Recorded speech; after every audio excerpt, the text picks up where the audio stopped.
The Dredge is the newest killer to join the roster of Dead by Daylight, but should you buy them? In this video, I will break down the Dredge's perk, power, and overall worth to the player. Let's begin. The Dredge, like all killers, comes with 3 teachable perks: Dissolution, Darkness Revealed, and Septic Touch. Dissolution activates 3 seconds after injuring a survivor. If a survivor fast vaults over a pallet while inside of the killer's terror radius, the entity will break the pallet. A perk like this can synergize really well with certain killers, such as Legion. However, perks like these require the survivor to act in a certain way, making it naturally weak in the sense that survivors can play around it. Darkness Revealed is the best perk in the game for Huntress and Trickster. When you search a locker, the auras of all survivors within 8 meters of any locker, yes, any, are revealed to you. It also has a 30-second cooldown. This perk can be seen as barbecue every 30 seconds, and on maps where lockers are abundant, the value you gain from this is ridiculous. If you play Huntress or Trickster, this paired with Iron Maiden essentially means you can only run 2 perks and play competitively. Septic Touch is the 3rd and final perk for the Dredge. It applies survivors with blindness and exhaustion status effect whenever the survivor performs a healing action inside the killer's terror radius. Once again, I can see this perk being used by the Legion, as survivors are constantly mending against them. However, I do feel as though it will fall in the same level as Chlorophobia,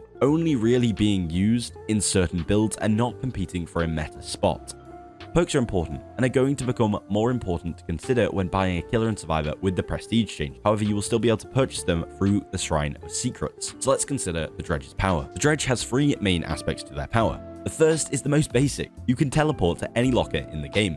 However, survivors can lock these, delaying the exit of them, and survivors can do this once per trial on each locker. The second is that Dredge can leave a remnant behind them, which can be teleported back to if needed. This gives the Dredge an ability in Chase. The third aspect of the Dredge is the Nightfall ability. This ability lasts for 60 seconds and allows the Dredge to teleport to lockers quicker than usual, as well as marking survivors with an easy-to-see white aura when Nightfall is active. This ability also makes survivors only see a short distance in front of them, while the Dredge can see up to 70. Why would this help? Well, it allows the Dredge to have aspects of a stealth killer, as while Nightfall is active, the Dredge does not have a terror radius. Nightfall needs 300 charges to be activated, with many interactions giving the player these charges. I won't go through all of these in the video, however, I want to focus on the main one, giving charges per second. For each survivor injured, you will receive 1 charge per second, meaning it's in your best interest to keep the survivors injured and ensure multiple darkness events throughout the game. With this in mind, I like to run Sloppy Butcher and Thanatophobia, as it ensures that when survivors are injured, I might be able to snowball more effectively. Since the Dredge has been released, I have played numerous hours, getting a feel for the killer, and I can say that the killer is fun. It allows mind games in chases, map pressure, while still having a passive ability that when active, elevates you to a menace with no terror radius. I can see this killer being fun for all types of players, so I would recommend you get this killer, especially if you play Huntress or Trickster. If you found this video helpful, please let me know in the comments, and I've made a few more should you buys if you've enjoyed what you've seen here.